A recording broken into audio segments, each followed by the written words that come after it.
저는 경찰청에서 디지털 포렌식 사이버 수사를 전문 수사관으로 하고 2016년도에 서초동에 한국 디지털 포렌식 센터를 창업한 최운영입니다. 최고라고 할 수 있는 거죠, 교수님? 대한민국에서 이거 디지털 포렌식 관련돼서는 최고의 권위자라고 할 수 있고 감사합니다. 명실공히 그렇습니다.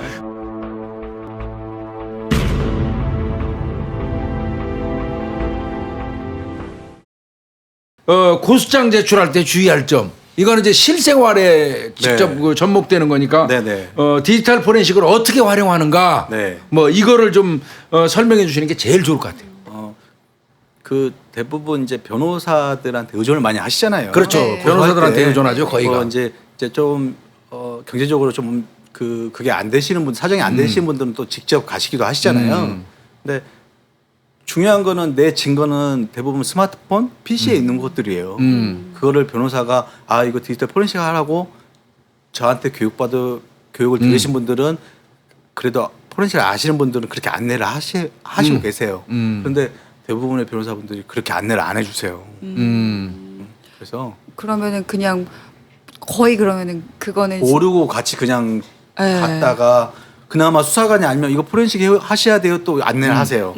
여러 가지 필터링이 이제 범퍼들이 있는데 그게 이제 모르면 이제 패스되는데 경찰서 가실 때는 일단 내 핸드폰에 있는 증거들이 있다. 뭐 사기를 당하든 아니면 뭐 성추행을 당하든 뭐한테 뭐 협박을 당하든 그게 휴대폰에 대부분 다 있다. 핸드폰에 있어요. 통화 내용 녹음도 그렇지. 있을 수 있고 SNS도 있고 특히 카톡, 문자 다 맞아요. 있어요.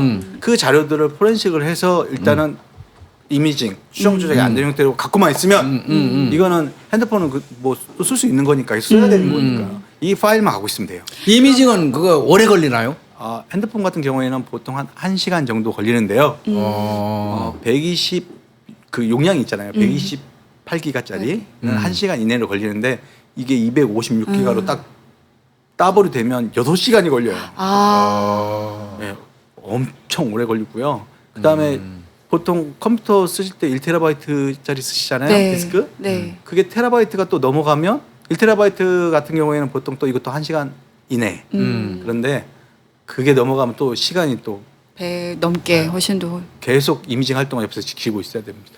그러면 고소를 할 때 내가 상대를 처벌하는데 필요한 자료가 내 휴대폰에 있어도 들고 가서 고소할 때 이미징 네. 이미징이 완료된 거라야지 증거가 있으니까 그렇게 제출해야 된다는 얘기네. 네, 그거는 나중에 이제 사실 증거 능력의 문제는 법원에서 다투는 문제잖아요. 그렇죠. 근데 처음부터 준비를 다 잘 하셔야 돼요. 왜 그러냐면 언제 수집이 됐고 언제 분석이 됐고가 그거를 증거 관리 연계성이라고 그래요. 약간 좀 이제 전문적인 건데 처음에 수집을 누가 했고 언제 수집이 됐고 그걸 누가 분석을 했고 그다음에 그걸 받았고 포렌식 보고서로 나와서 법정에 수사기관을 거쳐서 법정에 어떻게 왔는지를 전체를 다 보는 거예요. 그럼 저 한 가지 궁금한 게 만약에 수사기관에 제출하는 거고 제가 개인적으로 원본 이미징을 하고 싶다라고 한다면 만약에 진짜 이런 협회나 아니면 센터에 가서 그거를 하고 나면 거기서도 뭐 증명서라든지 이런 거 인증서? 디지털 포렌식 보고서 나옵니다. 네. 지금 우리 저 후배님이 한국 디지털 센터에서 네. 하는 게 그거죠. 맞습니다. 사실은 제가 아는 분이 이제 충청도 어느 쪽에서 무면허 운전이에요. 무면허로 운전으로 이제 아이를 태우고 진행하고 있고 외길인데 저 앞쪽에서는 좀 술을 좀 드신 분이 오토바이를 타고 오다가 사실 근접한 상태에서 이분 얘기는 접촉 자체도 안 했는데 스스로 오토바이에서 굴러떨어졌는데 사망했다는 거고 저기에서는 접촉에 의해서 사망했다.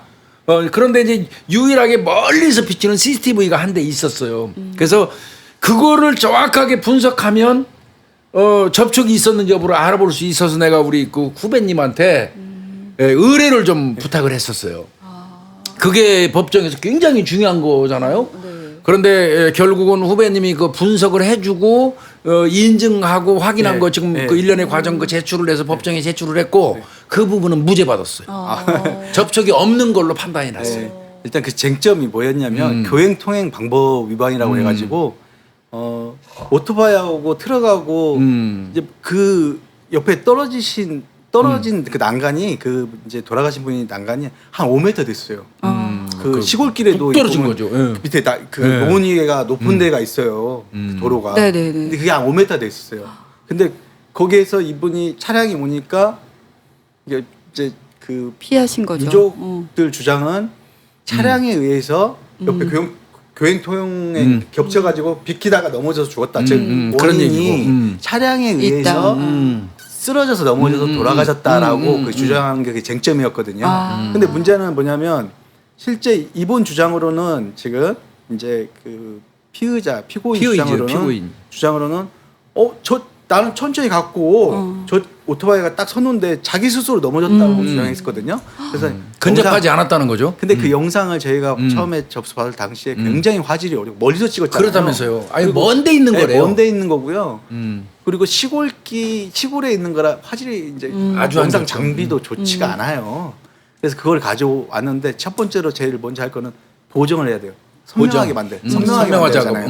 작업. 화면을 그래도 선명하게 만들어도 그래도 어렵거든요. 그 다음에 트럭하고 오토바이하고의 스팟 멀리서 보니까 점으로 보여요. 점으로 보이죠. 이 스팟이 움직이는 거를 다 찍어가지고 붙었냐 겹쳤냐 이게 관건이에요.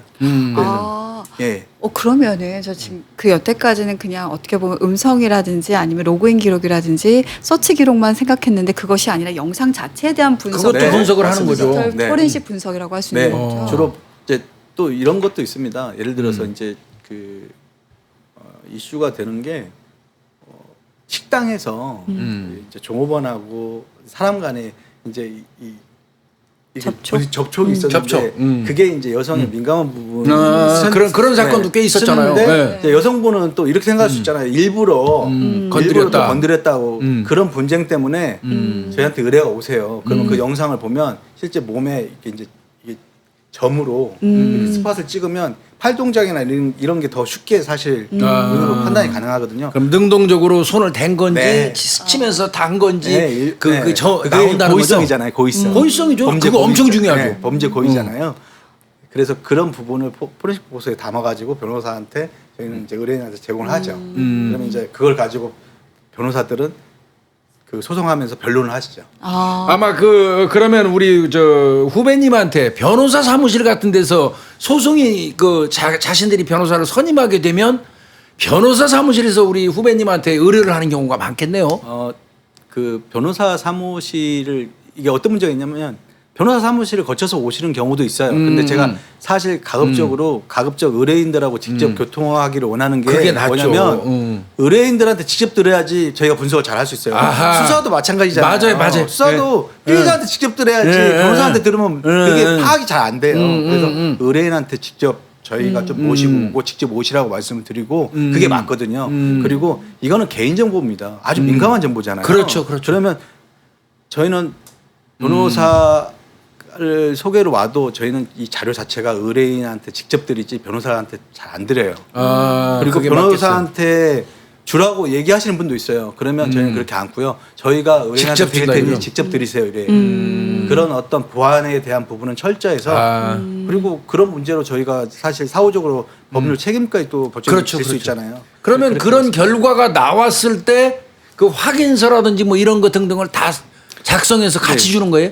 경찰청에서 하는 포맷 그대로 그러니까 뭐 디지털 포렌식 보고서가 있어요. 그러니까 이제 디지털 증거 분석 보고서라고도 하고 디지털 포렌식 보고서라고도 하는데 거기에는 원본성, 재현성 그리고 그 어떤 장비로 누가 했는지. 분석을 했는지 어떤 전문가가 했는지 그 신뢰성까지 싹 다 들어가 있어야 돼요. 그 자료 주기 때문에 그 자료를 가지고 가시면 지금은 경찰청에서도 저희 업체를 웬만큼 다 알기 때문에 그 자료 갖고 가서 굉장히 신뢰를 많이 하세요. 그리고 디지털 포렌식은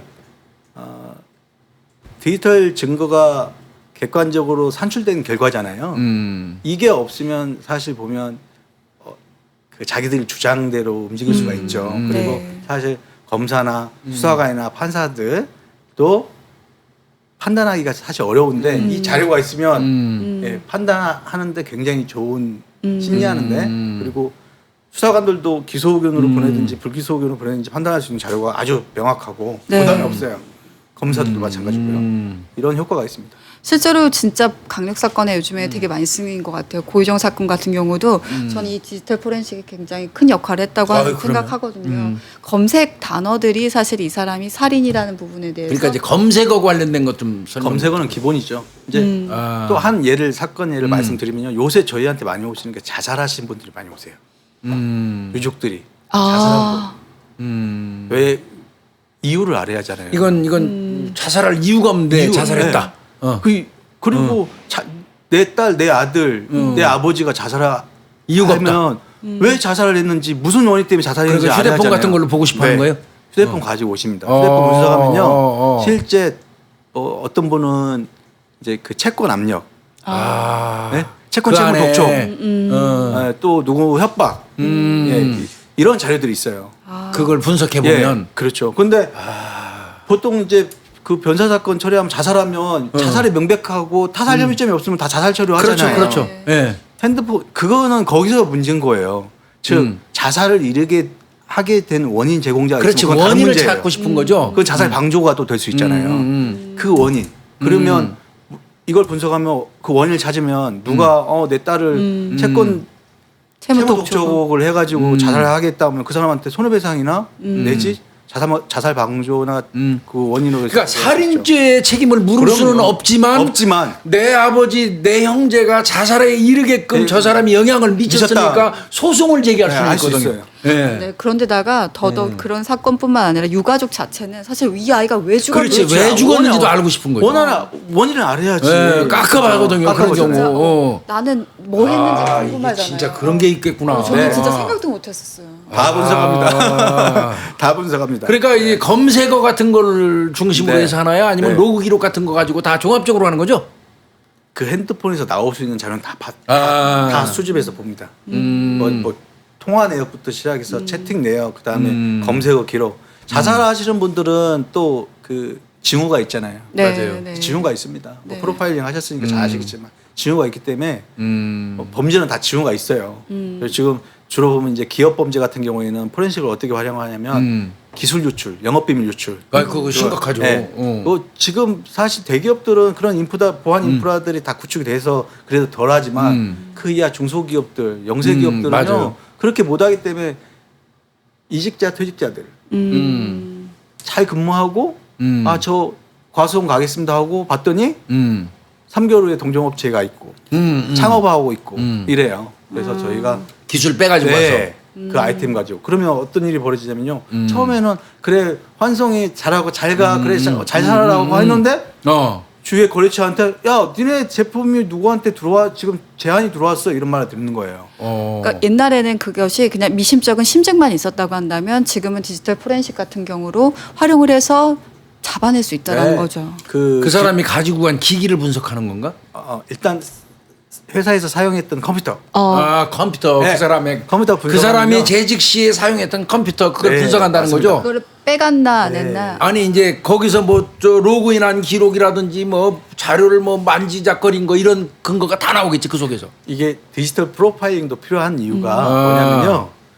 정상적으로 근무한 사람하고 이직을 준비하는 사람하고는 컴퓨터의 사용 패턴이 다르다. 아하 무슨 말인지 알겠다. 네. 어떻게 다르냐면 보통 이직하거나 창업하는 사람들은 3개월에서 6개월 정도 준비합니다. 예. 그러면 그때부터 뭘 하냐면요. 자기가 회사를 만약에 설립을 할 것 같으면 창업을 하잖아요. 창업 준비하잖아요. 창업 준비하면 뭐 해야 되죠? 관련된 법인 만들어야 되고 회사를 어디다 만들어야 되고 임대도 봐야 되고 그다음에 제일 중요한 거 내가 가서 이 회사 아이템 자료들을 가지고 써먹어야 하잖아요. 그렇죠. 그러면 자기가 평상시에 접근을 할 때 업무에 접근했던 파일을 하고 자기가 가지고 나갈 파일들은 더 접근을 많이 하겠죠. 그렇죠. 그런 흔적들이 있어요. 아하. 그거를 PC에 다 파일로 옮겨가지고 어디로 어떻게 갖고 가냐면요. USB, 이메일 메일. 이런 식 갖고 가요. 그리고는 이메일 제출 안 합니다. 그리고 그런 부분 다 삭제하는 거죠. 그리고는 딱 다 지우죠. 그러면 이제 어떤 죄명이 걸리냐면요. 이게 저 변호사분들도 딱 두 가지만 아세요. 부정경쟁방지법하고 부정경쟁방지법. 업무상 배임 이 두 가지만 아세요. 근데 전에 경찰청에서 부정경쟁방지법이 사실 그 한 3년 전만 하더라도 상당한 보안 관리 때문에 회사에서 영업 비밀로 인정되기 위한 요건 3가지. 비공지성, 공지가 안 돼 있어야 돼요. 사내는 괜찮아요. 대외적으로 게시판에 이런 데 올라와 있으면 안 돼요. 그렇지. 2번째, 경제적 가치가 있어야 돼요. 당연하죠. 네. 3번째, 합리적인 보안 관리. 자, 이게 3년 전만 하더라도 법이 개정됐습니다. 상당한 보안 관리였어요. 상당한 보안 관리를 해놓으니까 웬만한 중소기업들은 다 안 되는 거예요. 그렇죠. 보안 1급, 2급, 3급 다 지정해야 되고 보안 담당자 만들어야 되고 정책 다 있어야 되고 체계 있어야 되고. 근데 조그만 회사에서는 그런 거 안 하지. 해야죠. 돈이 없으니까. 지금 뭐 중소기업 벤처부나 특허청 이런 데서도 그래도 많이 홍보를 하는데도 못 해요. 그러니까 자신들이 안 해놓으면 빠져나가도 책임을 네. 추궁할 수가 없잖아. 상당한 보안 관리를 해놓으니까 안 돼서 합리적인 보안 관리를 됐는데도 불구하고 잘 안 되는 거예요. 무죄가 많이 나요. 무죄. 그렇지. 야 보안 관리 안 돼 있으니까 그 영업 비밀이 아니야. 그렇지. 형법의 비밀 침해죄는 다 변론을 하고 안 돼요. 그러면 이거 안 되면 업무상 배임도 안 돼. 맞아. 그래서 맞아. 자 정보통신망법에 보면요 정당한 접근 권한이나 허용된 접근 권한을 아하. 있어. 넘어서 정보통신망에 접속하면 침입죄가 돼버려요. 그럼 어떤 일이 벌어지냐면 자기가 영업 비밀을 빼가려고 회사 서버에 자기 PC로 접근하는 행위는 그거는 회사에서 준 권한이에요? 아니 정당한 접근 권한은 아니잖아요. 그렇죠. 네네. 아니, 자기 직무가 아니니까. 아니니까 업무와 관련 없는 거잖아요. 정당한 접근 권한도 아니고 회사에서 허용된 접근 권한도 아니에요. 그러면 침입이네. 침입죄가 돼버려요. 침입. 그리고 아, 그걸 그 가지고 와서 새 법을 만들어서 거기다 썼다 그러면 누설죄가 돼버려요. 자, 5년 이하 징역입니다. 아, 부정경쟁방지법으로 하는 게 아니구나. 부정경쟁 방지법은 당연히 들어가는데 너무 정보통신망법, 아, 침입죄, 정통망법으로. 누설죄, 그러면 이제 업무방해, 예를 아, 들어서 이거 큰 거 배우네 나도. 전자기록물 손괴죄 그렇지. 지웠잖아요. 네. 전자기록물 손괴죄가 뭐예요? 타인의 전자기록물을 손괴, 은닉해서 그 효용을 해야 하는 거잖아요. 맞아. 심지어 나갈 때 포맷해 버리는 직원도 있어요. 컴퓨터를, 퇴직하면서. PC를. 그거는 전자기록물 손괴죄 같아요. 왜 그 자료를 인수인계 받거나 PC를 뭐 서버 메일을 다 잠궈버리고 나가거나 그거는 위력에 의한 업무방해잖아요. 그래서 여기서 한 가지 궁금한 게 도대체 어디까지 우리가 복원해낼 수 있을까 되게 궁금하잖아요. 포맷은 요즘 다 복원된다고 하더라고요. 아니요? 그렇지는 않고요. 지금 이제 저희한테 제일 먼저 고객 오시면 이거 살아나요 안 살아나요 이거잖아요. 그거 제일 먼저 따지지. 네. 그런데 정확히 답변을 드리면 살아날 수도 있고 안 날 수도 있다. 아. 그게 정답이에요 사실요. 네. 그거는 모르는 거예요. 즉 뚜껑을 열어보기 전에는 알 수가 없고요. 그리고 지금 특히나 스마트폰 같은 경우에는 굉장히 난해해지고 있어요. 아, 왜 그러냐면 스마트폰이. 애플폰 안 쓰시죠? 저는 원래 애플폰을 썼었어요. 아, 네, 애플폰, 왜냐면 애플 보안 매니아? 때문에. 네. 애플폰을 쓰면 뭐 모든 전혀 컴퓨터 괜찮다고 그러는 사람들이 있어. 애플폰 쓰면. 정보를 알려드리겠습니다. 일단 애플폰이 보안이 굉장히 강합니다. 강하죠. 네, iOS 운영체제가 다르잖아요. 보안이 굉장히 강한데 현재 삼성이나 LG폰도 애플에 버금가게끔 보안을 강화시켰어요. 즉 뭐냐면 핸드폰이라는 거는 메모리가 저장 장치예요. 네. 물론 지금은 이제 여기 컴퓨터 PC에 있는 하드디스크도 SSD라고 해서 솔리드 스테이트 네. 디스크라고 해서 SSD라고 얇은 거 있죠, 작은 거. 그렇게 되는데 메모리가 되어 있는 건데 데이터가 컴퓨터 입장에서 한번 볼까요? 네. 데이터를 지우면 그게 자료가 잘 살아나는 거를 원할까요? 핸드폰 제조사에서? 아니죠. 안 살아나야지 좋겠지. 그죠? 핸드폰 제조사 입장에서는 사용자가 자기 데이터를 지웠는데 포렌식 업체에서 복구하면 다 살아나게끔 만들어 놓으면 자기들은 안 좋지. 안 되죠. 전혀 안 좋죠. 네. 그래서 제조사들이 굉장히 연구를 많이 한다는 거예요. 살아나지 않게. 살아나지 않도록. 네. 네. 핸드폰은 트림 기능하고 가비지 컬렉션 기능이라는 게 있어요. 트림 기능하고 트림 기능하고 가비지 컬렉션 기능. 이게 뭐냐면 옛날에 선배님 조각 모음 해보셨죠? 네. 컴퓨터 조각 모음 해보셨잖아요. 컴퓨터 잘 안 들어간다 하면 조각 모음 그런 기능을 스스로 하게끔 만들어 놓은 거예요. 그런 유산. 왜 그럼 그렇게 쓸데없는 건 다 자기가 알아서 지우겠네요. 네. 핸드폰이 그래요. 조각 모음. 네. 조각 모음 기능을 스스로 하게끔 만들어 놨어요. 와. 근데 그게 한 3년에서 5년 전까지만 하더라도 핸드폰이 복구가 잘 됐어요. 그런데 요새 잘 안 돼요. 그 이유가 뭐냐면 저는 이렇대요. 그 조각 모음을 하루에 한 번씩만 아니면 이틀에 한 번씩 3일에 한 번씩만 해놓은 거를 지금은 하루에 몇 번씩 그렇게 돌려놨다는 거예요. 그러면 아. 데이터가 그 자리에 복구라는 거는 말 그대로 이름표만 지우고 파일을 삭제했다는 거는 이름표만 떼고 파일 시스템에서 그 데이터가 없는 걸 인식시키는 거예요. 실제 있는데. 있기는 한데 이름표만 떼는 거예요. 그러면 복구는 뭐냐면 이름표를 다시 붙이는 거예요. 그거예요. 그런데 이름표를 뗐는데 자기 스스로 정리하면 그 영역에 다른 데이터가 덮어 씌우는 거죠. 네. 그럼 찾기가 더 힘든 거죠. 엄청 힘들겠네. 덮어 씌우게 되니까 안 살아나는 거예요. 아. 그 영역에 다른 데이터가 덮어 씌워졌기 때문에. 그래서 예를 들어서 파일을 삭제를 했다 그러면 그거를 쓰지 않고 빨리 갖고 와야 돼요. 그나마 빨리 가능성 갖고 와야 빨리 가져와야 돼요. 그걸 자기가 막 쓰고 있으면 이제는 끝난 거구나. 막 계속 덮어씌우게 속된 말로 되는 거예요. 거기서 스스로 네. 주방 모음이 막 계속 이루어지니까 그러니까 이제 이게 복구가 어려운 거고요. 빨리 가져가야 되는구나 그게. 안 쓰고 끄고 가져와야 되지. 핸드폰은 가만히 켜놓으면 아이고 가져가면 되겠지. 아, 그럼 무조건 다 끄고 갖고 가야 되겠네요. 바로. 네. 그래야 핸드폰이 안 써야 되거든요. 기능 그래서 스스로 기능하는 거를 뭐 정지시켜놔야지. 네, 맞습니다. 그렇게 해야지 그나마 좀 그 사실 의뢰인한테 좋은 데이터를 빨리 복원할 수 있죠. 아까 가비지 컬렉터? 컬렉션? 그건 뭐예요? 가비지 컬렉션이 그런 기능이에요. 아. 스스로 정리하는 기능. 스스로 정리하는 스스로. 경우. 예. 아니 물에 담궈버리면 완전히 저거 된다는 건 또 뭐 이거하고 무슨 연관이 있어요? 아닙니다. 그거는 잘못된 정보입니다. 잘못된 정보죠? 왜 그러냐면 메모리가 내구성이 엄청 좋습니다. 세월호 사건 때 그러니까 바닷물이냐 민물이냐 다르잖아요. 네. 그렇죠. 그죠? 네. 민물은 녹이 슬죠. 네. 그렇죠. 바닷물은 부식이 되죠. 네. 그 차이예요. 근데 어. 부식이 되는 게 빠르지 않습니까? 왜 그러냐면 메모리에 보면 이런 그 거미 있잖아요. 다리 같이 이런 게 보드에 딱 끼우게 돼 있어요. 아, 거기서 이렇게. 그게 데이터를 전송하고 왔다 갔다 하는 그 다리예요. 그런데 그 다리가 없으면 안 되겠죠. 네. 세월호 사건 때 실제 그 다리가 다 부식이 됐는데 그거를 벗겨내 가지고 다시 다리를 심어 가지고 다 데이터를 꺼내요. 아, 그건 잘못된 정보네. 네. 다들 물에다가 푹 담궈 놓으면 괜찮다고 생각하는 사람들이 많아. 제가 변호사협회에서 강의를 하는데 변호사분들께서 데이터가 어떻게 하면 잘 살아나냐는 질문보다 어떻게 하면 안 나와요 이런 질문들이 많으시더라고요. 그래서 야. 제가 그랬습니다. 좋은 친구들이 참 많으신가 봐요.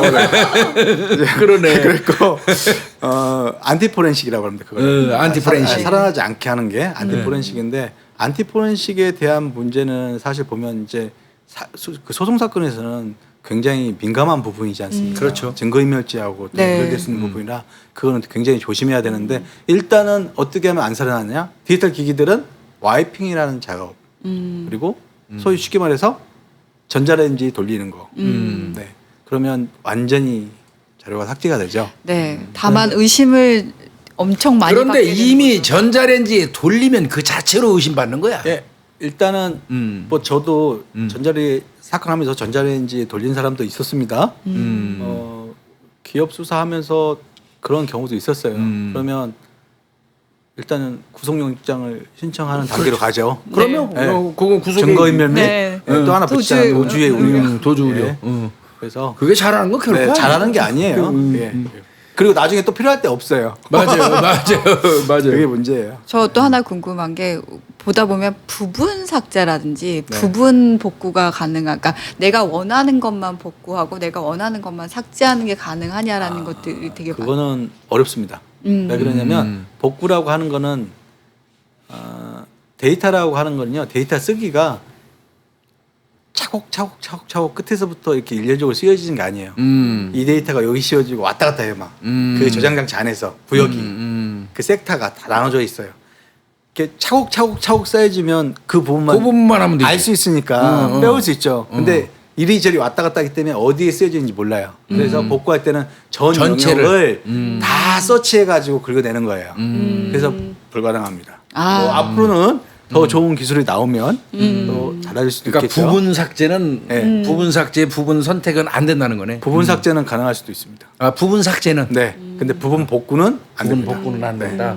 왜 부분 복구를 우리 김용희 프로파일러 왜 그 좋은 친구들이 많으신가 봐요. 왜 갖고 있는 거지? 저 갑자기 의심받고 아니 궁금한 것들 왜냐면 아니 그러니까 그게 왜 궁금하냐고.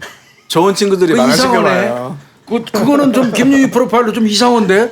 아니 제 특별한 질문이라서. 드라마 자문을 많이 하다 보니까 이제 질문을 많이 받는데 그분은 저도 잘 모른다고 얘기하고 가끔 이런 것도 있어요. 로그인 실시간 기록을 확인할 수 있어서 그게 쫄줄 수 있냐라고 막 물어보세요. 그래서 로그인 말씀하시니까 수사관들이 특히 사이버 수사관들이 제일 좋아하는 그 맞아요. 타입 중에 하나가 뭐냐면 주로 이제 사이버 수사관 하면 IP 추적하고 그러잖아요. IP 추적이 IP. 해킹 수사 뭐 이런 거잖아요. 그런데 조회를 했는데 해외로 나와요. 미국, 중국, 그러잖아요, 러시아 서버가. 이렇게 나올 수 있잖아요. 네. 그런 사건들 제가 아는 한 많이 좋아합니다. 왜 좋아하는지 아세요? 기소 중지해 버리거든요, 다. 뭔 소리라고. 성명불상 그러니까 기소 중지. 해외에 있다고 예. 성명불상 그냥 기소 중지하고 예. 사건 털어버리는 거지. 그런데 네, 맞아. 그걸 못 잡는 게 아닙니다. 제가 실제 미국하고 캐나다를 다 잡아봤습니다. 네. 그거 하나만 설명해 줘봐요. 네. 어떻게 잡냐면요. 제가 자세히는 설명드리면 네, 그렇게는 하지 마세요. 예. 없고 저희가 그 IP를 추적하면 실제 그 IP가 미국이라는 것만 딱 나오잖아요. 그렇죠. 대부분 보면 수사관들 거기서 드랍해요. 거기서 그런데 끝에요. 예. 그 IP를 가지고요. 실제 한국에서 활동한 다른 자료들을 찾습니다. 그렇게 찾습니다. 그거 엄청난 팁이다. 네. 그 그래서 아이, 그래서 저는 잡습니다. 저희한테 오시는 것 중에 하나가 또 사건이 재밌는 사건들이 뭐냐면 요새 사장님들, 경영진들을 감시하는 직원들이 많아요. 예? 회사 내에서. 경영진을 감시를 해. 네. 그게 이제 노조일 수도 있고 또 전산 직원들, 이렇게 전산 인프라를 주고 있잖아요. 전산 인프라를 주고 있다 보니까 자기 인사 고과를 이 사람이 어떻게 줬을까? 궁금하다. 궁금하잖아요. 그리고 저 친구는 연봉을 얼마나 받을까? 그거 궁금하지. 네, 또 A라는 여직원은 누구랑 데이트할까? 사생활이 궁금하고. 그리고 심지어는 사장님 오늘 아침에 회의는 어떤 얘기를 얘기했을까? 그걸 보면 그 사실 뭐 핵심 코어들이 하는 회의들이 있잖아요. 뭐 기획조정실장이나 그렇지. 자기들끼리 하는 거. 딱 하는 임원들 하는 핵심 임원들 하는 그렇지. 얘기가 있어요. 그거 어떻게 사업 회사의 방향성이니까 그게. 민감한 부분. 그런 자료들을 직원 몰래 들어가서 몰래 보는 거야? 들어가고 사장 메일 뭐 이런 거 보는 사람도 있어요. 그래서 한 번은 이제 저기 어떤 A라는 회사에서 저희한테 의뢰가 왔어요. 자기가 그 기획 담당자인데 오직 자기만 알고 있대요. 사장님도 모르고 자기가 문서를 만들고 있는데 그게 벌써 소문이 돌더라는 거예요. 밖으로. 네. 사장한테 아직 보고도 안 안 됐는데. 됐는데 나만 알고 있는데. 기획 단계고만 쉽게 그건 얘기해서. 이상하잖아요.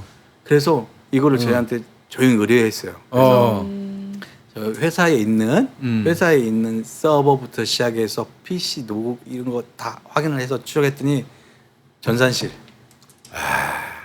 들어가서 계속 살펴보고 있는 거구만. 예, 전산실에 그것도 해킹이지 일종의. 자 그렇게 되면 그 행위자의 PC를 분석을 할 거 아닙니까? 그렇죠. 감사를 네. 했더니 언제부터 했는지가 나올 거 아니에요. 그렇죠. 네. 네. 기간이 나오지. 그냥 바로 아웃됐습니다. 한 3년 됐습니다. 와, 그러면 그 친구는 회사에서 굴러가는 거 윗사람들이 아는 거 회사 경영 방침 뭐 이거 완벽하게 혼자 끼고 있어. 그 사람은 회사에서 어떤 역할을 하냐면요. 정보맨이에요. 정보맨이네 그러네. 야 회사 어떻게 돼? 뭐 인사하고 이렇게 되겠죠. 와. 네, 그런 사람들이 아주 이런 사건들 이거 많습니다. 그리고 또 뭐 얼마나 즐겼을까요? 나만 알고 있는. 그렇지. 나만 알고 엄청나게 있지 않아요. 그걸 팔죠. 팔지. 이번에 승진하셨네요. 축하드립니다 미리. 그러면 할 수도 기분 좋아서 있잖아요. 술 한잔 사지. 네.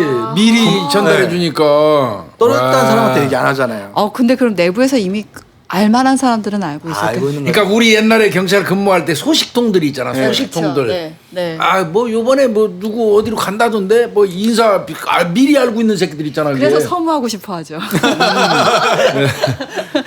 정보를 주고 있으니까. 야, 그 전산실에서 네. 그게 가능할 수 있겠구나. 네, 이런 것도 있고. 야, 심지어는 그런 것도 있고. 아니, 뭐 특별하게 그렇게 의뢰오는 사건 또 다른 게 있어요? 재밌네 이거 들어보니까. 진짜. 그 다음에 이제 또 요새 미투.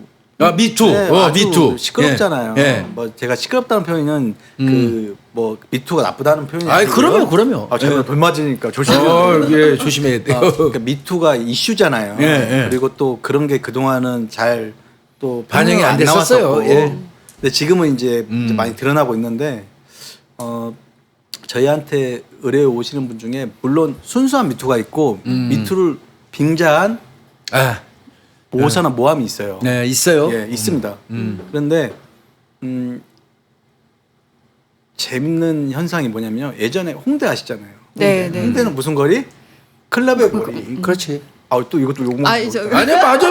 뭐 홍대 클럽 아, 하면 이제 홍대가 유명한 근데 거고. 그런데 나또 그래서 젊은이의 거리. 젊은이의 거리. 마포 구청장님한테 혼나지 않아? 아니 그러면 젊은이의 거리잖아요. 네. 그러다 보면 이제 뭐 클럽에서 사실 막 이렇게 좀 더 좀 보비보비라고 하잖아요. 그러다 보면 이제 서로 이제 연인은 아니지만 서로 이제 그 일명 원나잇을 한다는 네. 거죠. 원나잇. 원나잇 스탠드. 원나잇이잖아요.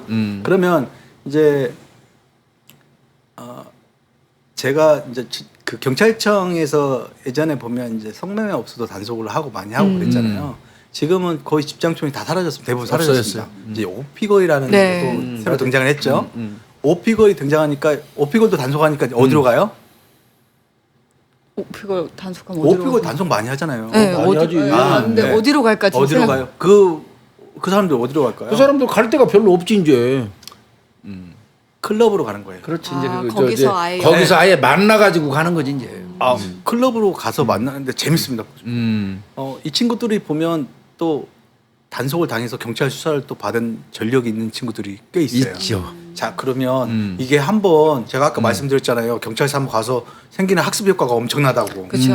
네. 이 친구들이 가서 뭐 하냐면요. 요새 30대 초반, 20대 후반 이 순진한 사람 뭐 남자들이 있어요. 근데 그 친구 예쁜 여자들이 유혹하면 안 넘어갈 친구들이 몇 명이 있어요. 그런데 또 가는 건데 그것 때문에 갔는데 강간으로 고소하는 거예요. 서로 사실은 합의하에 네, 합의했는데.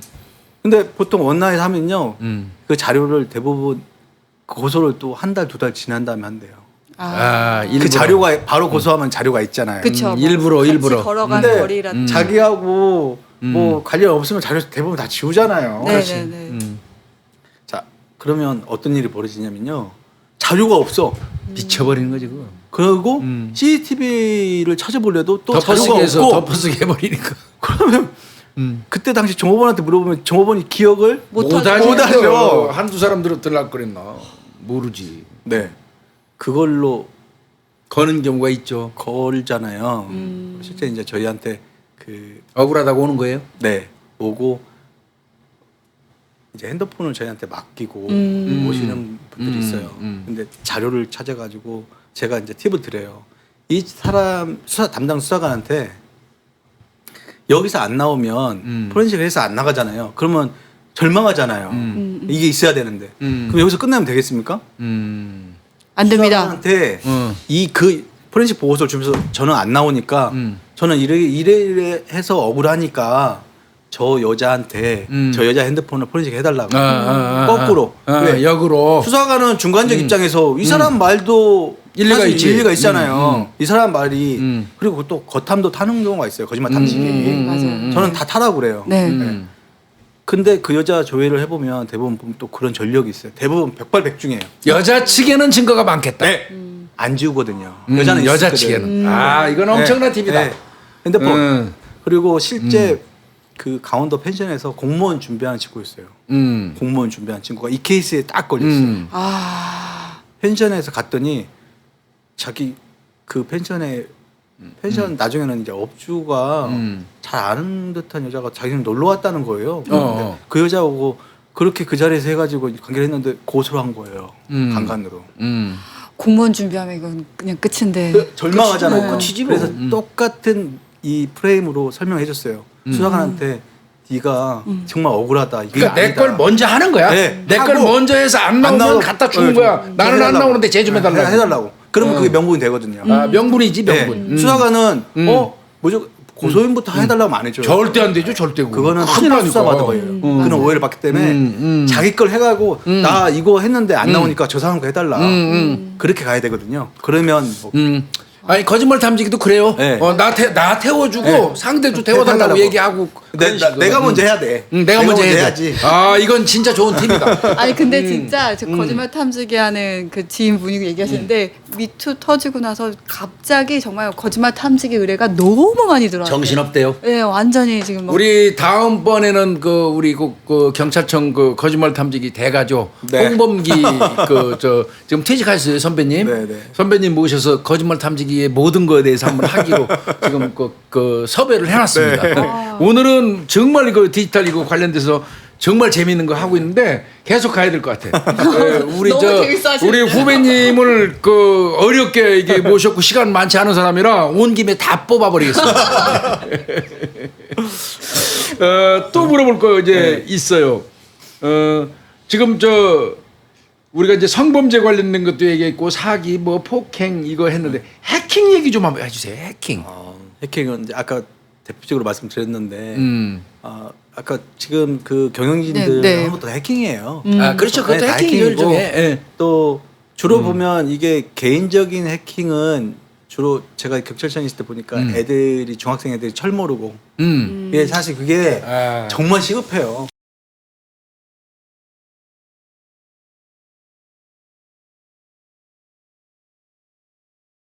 중학생들이 너무 접근성이 좋잖아요. 그런 툴들도 쉽게 접할 수 있으니까 장난하는 거예요. 5년 이하 징역이지 않습니까? 법정형이. 인생 끝나는 못 봐줘요. 거고. 못 봐줘요. 우리 구독자분 중에서도 중학교나 고등학교 아이들 키우시는 분들 많으신데 잘 듣고 강조해 주셔야 될 것 같아요. 네. 그게 인생이 아주 바뀌어 버립니다.